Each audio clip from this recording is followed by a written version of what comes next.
Good morning students, class 7.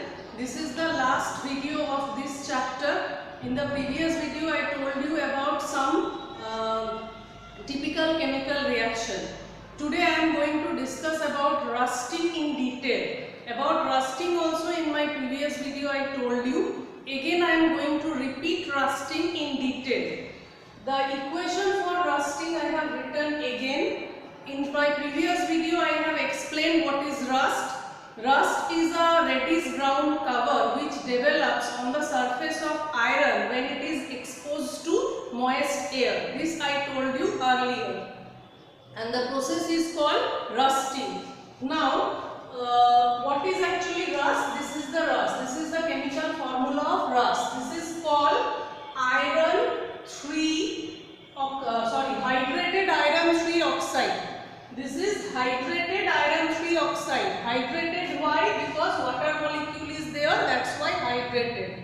Name of rust is hydrated iron 3 oxide, chemical name. Okay. Now, what is the condition for rusting? Iron object when exposed to moist air, then only rusting takes place. Moist air means moisture is needed and oxygen is needed. Both are needed for rusting to occur. If any one of these is going to be absent, then there will be no rusting. So I have written here the conditions for rusting: presence of both oxygen and moisture. How to prove it? In your book, one experiment has been given. You might have seen that 3 test tube has been taken. In one test, in all the 3 test tube, one iron nail has been dropped. In the first test tube, I will take boiled water. Why boiled water? When I am boiling the water, then oxygen present in the air, it removes. So only water is present. So I will take boiled water in a test tube, I will put iron nail and I will cover the test tube. Okay? In another test tube, I will put some calcium oxide, that is a chemical, in a cotton and put it inside. What is the work of this? The work of this chemical is to absorb the moisture present in the air. Inside the test tube, if any amount of water vapor is there, this chemical calcium oxide can absorb the moisture. So I will put some calcium oxide in a cotton. I will take some calcium oxide in a cotton and I will put it inside the test tube, and then I will put the nail inside the test tube and I will cover the mouth of the test tube. Okay? And in the third test tube, normal test tube, I will put another nail, that is normal air is there. Now, after some days, I will take out the test tube, nails from all the test tube. What observation I can find? The first nail that was in boiled water, it has not developed rust over it. Second test tube where there was no moisture, that nail would also look like same as before. That is, in this nail also no rust is going to be formed. Only in the third test tube where the normal air was there, that is the presence of both moisture and oxygen was there, that test tube will give you the nail having rust developed over it. That means the nail is converted into rust. The upper layer of the nail has been formed into rust.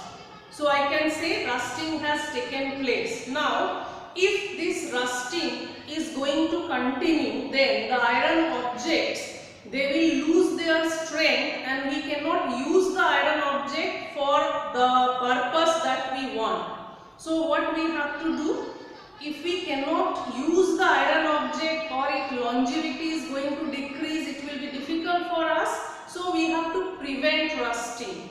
We have to know some of the ways by which rusting can be prevented. So I have written the ways how to prevent rusting by applying paint or grease.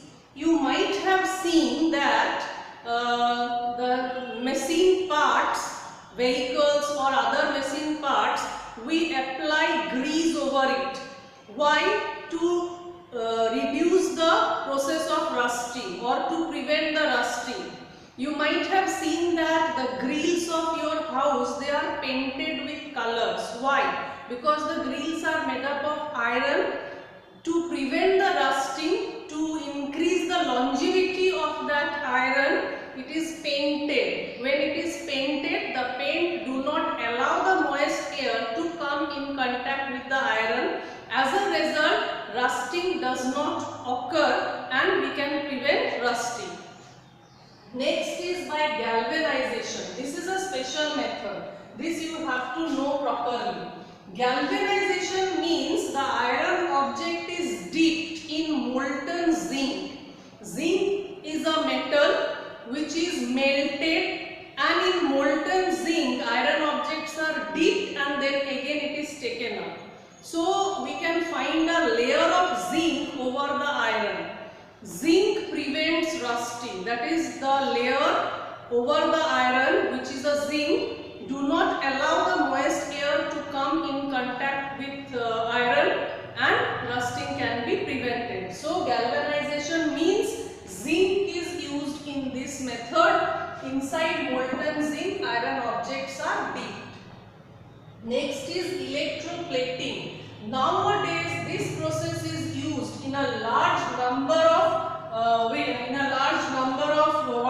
in factories or uses, in a large number of uses. How electroplating is used to prevent rusting? Electroplating means by passage of electricity, layer of one metal is coated over another metal.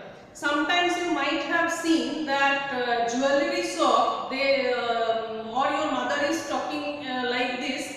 The jewelry is made up of silver, but there is a layer of gold over it.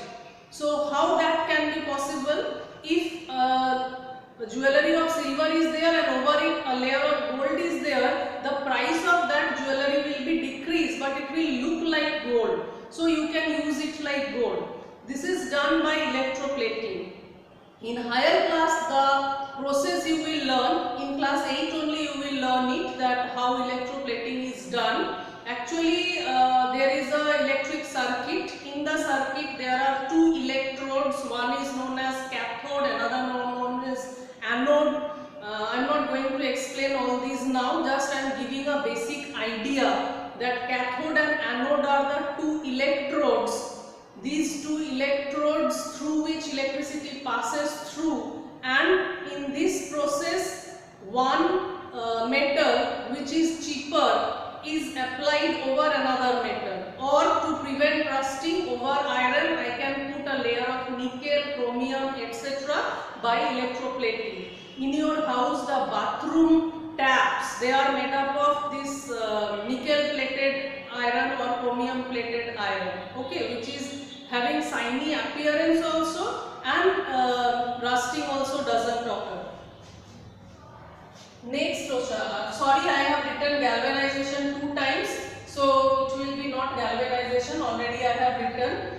This one is by tinning. By tinning means same as galvanization. Tin is a metal, so layer of tin is given over the iron object. Layer of tin when given over the iron object, it also do not allow the moist air to come in contact with iron. So in this way we can prevent rusting.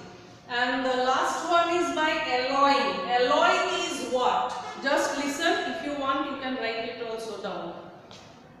Alloy is a mixture of two or more than two metals or non-metals. Alloy is a mixture in which one metal is mixed with other metal or non-metals. One must be metal. Alloy is a mixture in which one metal is mixed with one or more than one metal or non-metal. This is the definition. I am saying again. Alloy is a mixture in which one metal is mixed with one or more than one metals or non-metals. That is called alloy. Stainless steel is an alloy of iron. Okay, stainless steel you might have seen in your house. So many utensils are there made up of stainless steel. So that is an alloy of iron. Similarly, brass, bronze, this kind of things you can see in the market. In regional language, these are known as kasa, petol. So brass, bronze, these are alloy of copper. Similarly, all other metals can have alloy. What is the function of alloy? Why we make alloy? Alloy generally increases the strength of the metal. Normal metal may have less strength. By alloying, we can increase the strength of the metal, and by alloying, we can prevent corrosion of the metal.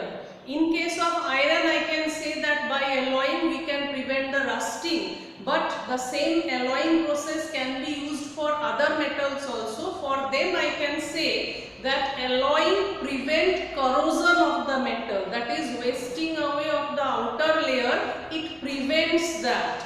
Now stainless steel is an alloy of iron. It is made up of what? What are the composition of stainless steel? Iron is the main component. Other than iron, what is present there? Other than iron, nickel is there, chromium is there, manganese is there, and carbon is there. These are the components of stainless steel. Only steel is also an alloy of iron. Sometimes only steel is available, not stainless steel, only steel. That is made up of iron and carbon. The alloy is made up of iron and carbon. Okay. Now stainless steel. Why the name is stainless? Stain means some marking. Stain mane hocche kono dag. So stainless means there will be no scratch, no mark, nothing. So stainless steel is the object or the alloy where no stain can be found. Okay. So by alloy I can prevent rusting.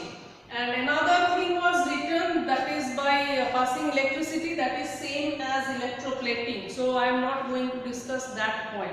So I hope you can explain how to prevent rusting, what is rusting and what are the conditions for rusting. This is one of the important topic of this chapter. So I hope I have completed this and you will go through it.